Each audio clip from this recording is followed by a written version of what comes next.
19th century France. Together with gratuities provided by his parishioners, it appears to have been sufficient. During those 6 years, Saunière seems to have led a pleasant enough life, and a placid one. He hunted and fished in the mountains and streams of his boyhood. He read voraciously, perfected his Latin, learned Greek, embarked on the study of Hebrew. He employed as housekeeper and servant an 18-year-old peasant girl named Marie Desnarneaux, who was to be his lifelong companion and confidant. He paid frequent visits to his friend, the Abbé Henri Boudet, curé of the neighbouring village of Rennes-les-Bains, and under Boudet's tutelage, he immersed himself in the turbulent history of the region, a history whose residues were constantly present around him. A few miles to the southeast of Rennes-le-Château, for example, looms another peak called Bézou, surmounted by the ruins of a medieval fortress, which was once a preceptory of the Knights Templar. On a third peak, a mile or so east of Rennes-le-Château, stands the ruins of the Château of Blanchefort, ancestral home of Bertrand de Blanchefort, 4th Grand Master of the Knights Templar, who presided over that famous order in the mid-12th century. Rennes-le-Château and its environs had been on the ancient pilgrim route, which ran from northern Europe to Santiago de Compostela in Spain, and the entire region was steeped in evocative legends, in echoes of a rich, dramatic, and often blood-soaked past. For some time, Saunière had wanted to restore the village church of Rennes-le-Château. Consecrated to the Madeleine in 1059, this dilapidated edifice stood on the foundations of a still older Visigoth structure dating from the 6th century. By the late 19th century it was, not surprisingly, in a state of almost hopeless disrepair. In 1891, encouraged by his friend Boudet, Saunière embarked on a modest restoration, borrowing a small sum from the village funds. In the course of his endeavours, he removed the altar stone which rested on 2 archaic Visigoth columns. One of these columns proved to be hollow. Inside, the curé found 4 parchments preserved in sealed wooden tubes. 2 of these parchments are said to have comprised genealogies, one dating from 1244 and the other from 1644. The 2 remaining documents had apparently been composed in the 1780s by one of Saunière's predecessors as curé of Rennes-le-Château, the Abbé Antoine Bigot. Bigot had also been personal chaplain to the noble Blanchefort family, who on the eve of the French Revolution was still among the most prominent local landowners. The 2 parchments from Bigot's time would appear to be pious Latin texts, excerpts from the New Testament, at least ostensibly. But on one of the parchments, the words are run incoherently together, with no space between them, and a number of utterly superfluous letters have been inserted. And on the second parchment, lines are indiscriminately truncated, unevenly, sometimes in the middle of a word, while certain letters are conspicuously raised above the others. In reality, these parchments comprise a sequence of ingenious ciphers or codes. Some of them are fantastically complex, insoluble without the requisite key. The following decipherment has appeared in French works devoted to Rennes-le-Château. Shepherdess, no temptation. That Poussin, Tenière, hold the key. Peace, 681. By the cross and this horse of God, I complete or destroy this demon of the guardian at noon.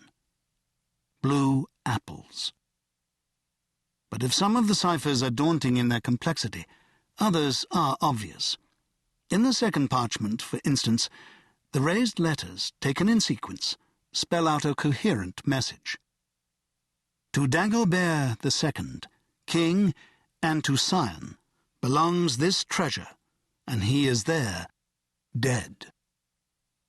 Although this particular message must have been discernible to Saunière, it is doubtful that he could have deciphered the more intricate codes.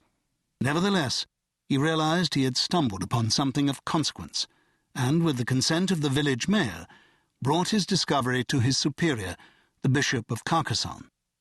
How much the bishop understood is unclear, but Saunière was immediately dispatched to Paris, at the bishop's expense, with instructions to present himself and the parchments to certain important ecclesiastic authorities. Chief among these were the Abbé Billet, Director General of the Seminary of Saint-Sulpice, and Billet's nephew, Émile Offay. At the time, Offay was training for the priesthood. Although still in his early 20s, he had already established an impressive reputation for scholarship, especially in linguistics, cryptography, and paleography. Despite his pastoral vocation, he was known to be immersed in esoteric thought and maintained cordial relations with the various occult-oriented groups, sects, and secret societies which were proliferating in the French capital. Having presented himself to Billet and Offay, Saunière spent 3 weeks in Paris. What transpired during his meetings with the ecclesiastics is unknown. What is known is that the provincial country priest was promptly and warmly welcomed into Offay's distinguished circle. During his stay in Paris, Saunière also spent some time in the Louvre. This may well be connected with the fact that before his departure, he purchased reproductions of 3 paintings. One seems to have been a portrait by an unidentified artist of Pope Celestin V, who reigned briefly at the end of the 13th century. One was a work by David Tenier, although it's not clear which David Tenier, father or son. The third was perhaps the most famous tableau by Nicolas Poussin, Les Bergers d'Arcadie, The Shepherds of Arcadia. On his return to Rennes-le-Château, Saunière resumed his restoration of the village church. In the process, he exhumed a curiously carved flagstone dating from the 7th or 8th century, which may have had a crypt beneath it, a burial chamber in which skeletons were said to have been found. Saunière also embarked on projects of a rather more singular kind. In the churchyard, for example, stood the sepulchre of Marie, Marquise d'Oppoul de Blanchefort. The headstone and flagstone marking her grave had been designed and installed by the Abbé Antoine Bigot, Saunière's predecessor of a century before, who had apparently composed 2 of the mysterious parchments. Not knowing that the inscription on the Marquise's tomb had already been copied, Saunière obliterated them. Nor was this desecration the only curious behaviour he exhibited. Accompanied by his faithful housekeeper, he began to make long journeys on foot about the countryside, collecting rocks of no apparent value or interest. He also embarked on a voluminous exchange of letters with unknown correspondents throughout France, as well as in Germany, Switzerland, Italy, Austria, and Spain. He took to collecting stacks of utterly worthless postage stamps, and he opened certain shadowy transactions with various banks. One of them even dispatched a representative from Paris, who travelled all the way to Rennes-le-Château for the sole purpose of ministering to Saunière's business. In postage alone, Saunière was already spending a substantial sum, more than his previous annual income could possibly sustain. Then, in 1896, he began to spend in earnest on a staggering and unprecedented scale. By the end of his life in 1917, his expenditure would amount to the equivalent of several £1 million at least. Some of this unexplained wealth was devoted to laudable public works. A modern road was built leading up to the village, for example, and facilities for running water were provided. Other expenditures were more quixotic. A tower was built, the Tour Magdala, overlooking the sheer side of the mountain. An opulent country house was constructed called the Villa Betania, which Saunière himself never occupied, and the church was not only redecorated, but redecorated in a most bizarre fashion. Immediately inside the entrance, a hideous statue was erected, a gaudy representation of the demon Asmodeus, custodian of secrets, guardian of hidden treasures, and according to ancient Judaic legend, builder of Solomon's temple.